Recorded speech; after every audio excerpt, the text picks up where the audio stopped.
नमस्कार, मी राहुल कुलकर्णी. बँकिंग सेक्टरशी निगडीत असलेल्या तुमच्या आणि माझ्या आयुष्याशी निगडीत असलेल्या 3 बाबी आहेत. 2 कर्जाशी निगडीत आहे आणि एक सिबिल. तुमचा आणि माझा सिबिल स्कोर उत्तम असायला हवा, कारण तो उत्तम नसेल, तर मग सहजासहजी कर्ज मिळत नाही किंवा मिळालेल्या कर्जाचा व्याजदर वाढत जातो. पण आपल्याला कल्पनाच आहे, सध्या काय झालंय, की सोन्याचे दर जागतिक पातळीवरती उच्चतम पातळीच्याही पुढे गेलेत आणि असं म्हणतात, की ₹1.5 लाख तोळा सुद्धा सोनं होऊ शकतं. बरं सोनं ते सोनं, चांदी सुद्धा त्याच्याच मार्गावरती मार्गक्रमण करते आहे. आणि मग अशा वेळेला दरवर्षी मी तुम्हाला आकडा सांगतो, कारण मी आर-बी-आयचा डेटा वाचतोय. ₹14.5 लाख कोटी हे गोल्ड लोन दिलं जातंय सध्या. किती? ₹14.5 लाख कोटी. आणि हा सोने तारण ठेवून एकतर काय सहज तारण मिळतं. तुमची त्या सोन्याची जी काही गुणवत्ता आहे ती तपासली, की त्याच्यावर आधारित. दुसरं सोने तारणाचा व्याजाचा दर अधिक आहे. बरं ज्यांची परतफेड उत्तम आहे ते काय करतात? लगेच जातात.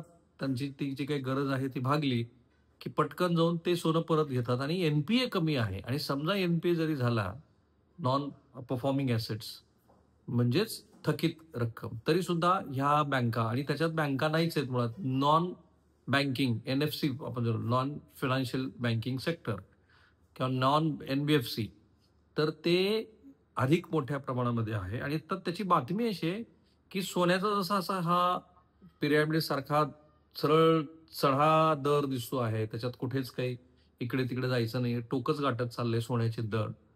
तसंच ह्या सोने दराच्या वाढत्या दराबरोबरच कर्ज घेण्याचं प्रमाण सुद्धा वाढतंय आणि म्हणून काय होणार आहे, तर नॉन बँकिंगनी येत्या वर्षभरामध्ये फायनान्शियल इयरमध्ये 3,000 नवीन ब्रँचेस काढायचं ठरवलंय देशभरामध्ये.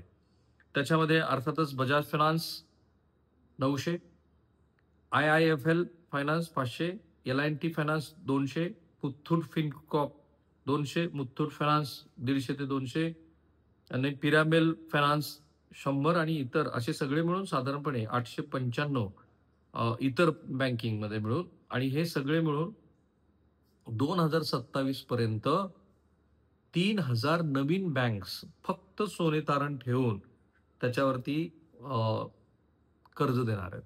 बरं याच्यामध्ये जॉर्ज अलेक्झांडर मुथ्थूट आहेत, MD of India's largest gold company. त्यांचं एक स्टेटमेंट वाचलं मी आता.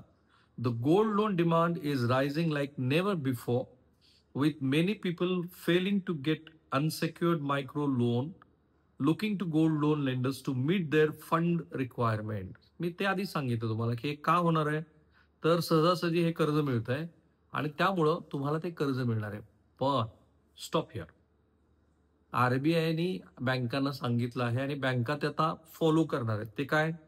जर तुम्हाला कर्ज हवं असेल, तर बँका तुमचं गुन्हेगारीचं काही रेकॉर्ड आहे का ते तपासणार आहेत. हे खरं तर आधीच व्हायला हवं होतं. कारण जी हॅब्युच्युअल मंडळी आहेत ना, ज्यांना सतत बँकांना फसवायचं असतं, तर ती मंडळी ही सतत बँकेला फसवतायत आणि फसवणाऱ्यांचं प्रमाण वाढत असल्यामुळं बँकेनं आता असं ठरवलंय, की आत्तापर्यंत बँक कर्ज देण्यासाठी सिबिल बघितलं जायचं.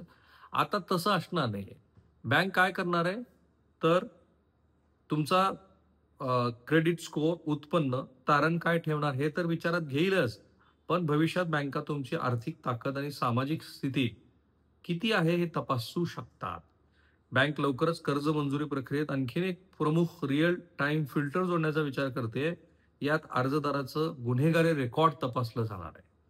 तात्काळ कर्ज देण्यामुळं फसवणुकीचे जे प्रमाण वाढतं आहे, त्याच्यावरती सोय म्हणून हे केलंय आणि त्यामुळे बँका सावध झाल्या आहेत. जुन्या किंवा लहान जर केसेस असतील तुमच्यावरती तर काय होईल? गुन्हेगारी रेकॉर्ड तपासणं कर्ज नाकारण्याचा एकमेव आधार असू नये. अनेकावर किरकोळ खटले असतात, पण ते पैसे बँकाचे वेळेवर परत करत असतात. जर बँकांनी प्रत्येक पोलीस रेकॉर्डला रेड सिग्नल म्हणून पाहिलं, तर प्रामाणिक लोकांना सुद्धा कर्ज मिळणं मुश्किल होईल. परंतु बँकांना याची का गरज पडते आहे हे पण लक्षात घ्या. सध्या कर्ज देण्यापूर्वी अर्जदाराची प्रतिष्ठा, आर्थिक स्थिती, वसुलीचं रेकॉर्ड याचं मूल्यांकन करतात. परंतु आता असं लक्षात आलेलं आहे, की सार्वजनिक क्षेत्रात एका वरिष्ठ अधिकाऱ्यांच्या मते एखाद्या प्रमुख व्यावसायिकाला किंवा प्रवर्तकाला गुन्ह्यासाठी तुरुंगात टाकले जातं, तेव्हा त्याचा व्यवसाय ठप्प होतो आणि त्यानंतर त्याच्या कर्जाची परतफेड थांबते. आणि हे केव्हा होतं, जर तो हॅबिच्युअल असेल, सततच तो कर्ज बुडवेपणा करत असेल, तर मग अवघड होतं. बँकांचे पैसे परत येत नाहीत आणि आपल्याकडे किती उदाहरणं आहेत. तुमच्या त्या बीडच्या कुट्टेपासनं ते मुंबईतल्या अनेक उद्योगपतीपर्यंत ह्या मंडळींनी ह्यानं त्या कारणाने बँकेला चुना लावला. पण एवढ्यावरच बँकेचं हे रिफॉर्म थांबणार नाहीये. तर आता सिबिल स्कोरच्या संदर्भामध्ये नवीन अपडेट आहे. 1 एप्रिल 2026 पासून दर 7 दिवसांनी क्रेडिट स्कोर अपडेट होईल. कारण तो दर 3 महिन्यांनी अपडेट होत होता आणि त्याच्यात नुकसान व्हायचं आणि चुकीच्या रिपोर्ट्सवरती दंड पण ठोठावला जाणार आहे. आरबीआयचा मसुदा आहे. त्यांनी मार्गदर्शक तत्व जारी केलीत आणि पुढील वर्षापासून ते लागू होणार आहे. काय होईल त्याच्यामुळे? तर आता तुम्हाला स्कोर कार्ड जो आहे तुमचा, तो पाहण्यासाठी वाट पाहायची गरज नाहीये. सर्व क्रेडिट इन्फॉर्मेशन कंपन्यांना, ज्याला CICS म्हणतो आपण, 7 दिवसांनी क्रेडिट स्कोर अपडेट करावा लागेल. आरबीआयनं देशाच्या कर्ज संरचना मजबुतीसाठी मसुदा बनवलेला आहे. त्याची मार्गदर्शक तत्व आहेत, जी 1 एप्रिल 2026 पासून लागू होतील आणि त्याच्यामध्ये सध्याचा स्कोर जो 3 महिन्यात पूर्णपणे आणि 15 दिवसात जो अपडेट होतो, तो आता CISLला दर महिन्याच्या 7, 14, 21 आणि 28 तारखेला अपडेट करायचा आहे. आता याचे 4 महत्त्वाचे फायदे होणार आहेत. एक, कर्ज किंवा क्रेडिट कार्ड बंद झाल्याची माहिती बँकेला त्याच दिवशी सिबिलला कळवावी लागेल. यापूर्वी अनेक आठवडे, महिने लागत होते. त्यामुळे ग्राहकांना कर्ज मिळण्यात अडचण येत होती. मी स्वतः त्याचा सफरर आहे. 2007 साली चुकीच्या पत्त्यावरती माझ्या क्रेडिट कार्डचं बिल पाठवलं. ते नंतर मी सेटल केलं. पण आजही माझं कोणतंही क्रेडिट कार्ड नवीन ॲप्लिकेशन आलं, की ते 2007 मध्ये ₹1,500 संदर्भामध्ये त्या क्रेडिट कार्डबद्दल नाना प्रश्न विचारले जातात. ते बँकेलाही कळवून झालेलं आहे. पण बँकही त्याच्यामध्ये फारसं इनिशिएटिव्ह घेत नाही. आणि महत्त्वाचं म्हणजे मी ते रिपे केलेलं आहे. तुम्ही चुकीच्या ठिकाणावरती ते बिल पाठवत होतात. हे लक्षात आणून दिल्यानंतर पण हे सुरू आहे.